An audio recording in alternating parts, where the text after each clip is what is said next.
Bonjour Delphine Monceau. Bonjour. Delphine Monceau, directrice générale de Neoma Business School. Delphine Monceau, on va parler ensemble politique, de la recherche et évidemment à l'heure des grandes transformations du monde. Voilà, donc comment les business schools en général, Neoma Business School en particulier, se saisit de cette question. Voilà, comment aujourd'hui ça irrigue votre action? Alors, on a décidé de restructurer la recherche à Neoma il y a 2 ans autour de 4 grands enjeux qui sont à la fois des enjeux de société et des enjeux pour les entreprises. Donc, dans ces 4 enjeux, il y a The World We Want, avec tous les sujets d'environnement, de climat, d'inclusivité, de diversité, intelligence artificielle, data et entreprise. Qui a pris un essor. Voilà. Future of Work, les nouvelles manières de travailler, de s'organiser, les nouveaux rapports au management, et ce qu'on a appelé de Complexity Advantage, c'était la complexité des chaînes d'approvisionnement, des grandes entreprises, etc. Alors pourquoi on a choisi ces 4 thèmes? Parce qu'ils ont un impact sociétal important et en même temps, ils sont très proches des entreprises. Clairement, notre objectif, c'est de développer des shares, de développer du fundraising auprès des entreprises et de développer aussi la multidisciplinarité. Donc tous ces thèmes peuvent être abordés par plusieurs départements. On est organisé en départements académiques, mais l'enjeu, c'est d'aller un peu au-delà.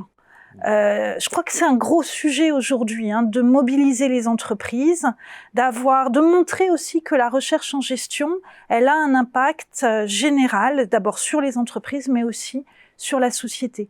Donc par exemple, dans The World We Want, on a organisé récemment un colloque sur les systèmes de distribution d'énergie et de production d'énergie décentralisée, auxquels ont participé non seulement des chercheurs, il y avait des chercheurs de Neoma, mais aussi de Paris-Saclay, de Dauphine, et aussi des entreprises, des représentants de l'Union européenne, des directeurs de services à l'Union européenne et des membres du ministère de la Transition écologique qui parlent ensemble. Donc moi, je crois beaucoup à ça. Je crois que la recherche, elle est là pour nourrir la réflexion des décideurs, qu'ils soient privés ou publics. C'est une exception culturelle française. La recherche est sous-financée par le privé. Très clairement sous-financé par le privé.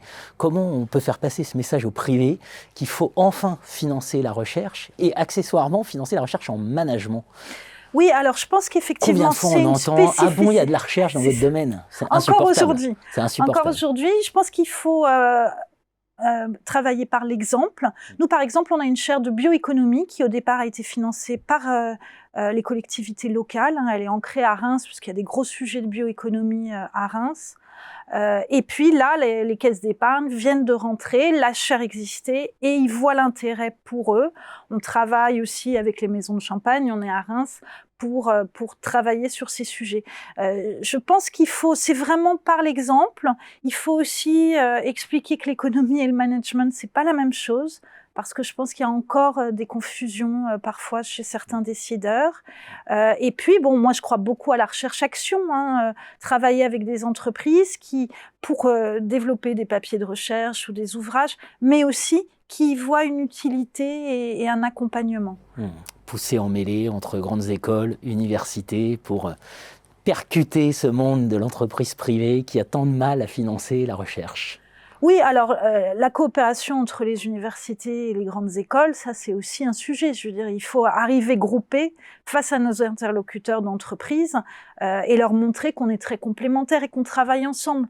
Les distinctions de structure, ça les intéresse pas. Ce qui les intéresse, c'est ce qu'on va produire et comment ça va leur être utile. Merci Delphine Monceau. Merci.